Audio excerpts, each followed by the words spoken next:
রাঙ্গুনিয়ায় পৌরসভা যুবদলের আয়োজনে সংবর্ধনা সহ আলোচনা সভা অনুষ্ঠিত।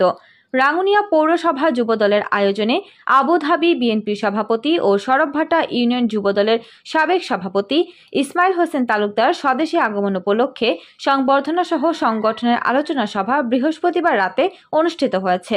রাঙ্গুনিয়া পৌরসভা যুবদলের আহ্বায়ক জামাল উদ্দিনের সভাপতিত্বে ও সদস্য সচিব মোহাম্মদ মহসিনের সঞ্চালনায় সংবর্ধীয় প্রধান অতিথি ছিলেন আবুধাবি বিএনপি সভাপতি ও সরবভাটা ইউনিয়ন বিএনপি সভাপতি বিশিষ্ট সমাজসেবক ও শিক্ষানুরাগী ইসমাইল হোসেন তালুকদার।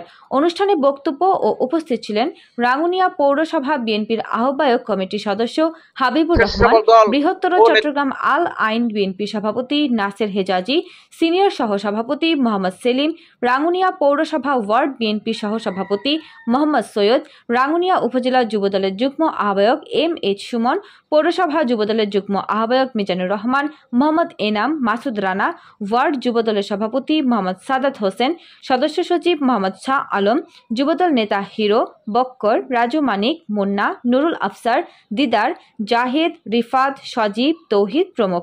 পরে পৌরসভা ও ওয়ার্ড যুবদলের নেতৃবৃন্দ ফুল ও ক্রেস্ট দিয়ে সংবর্ধনা প্রদান করেন ইসমাইল হোসেন তালুকদারকে।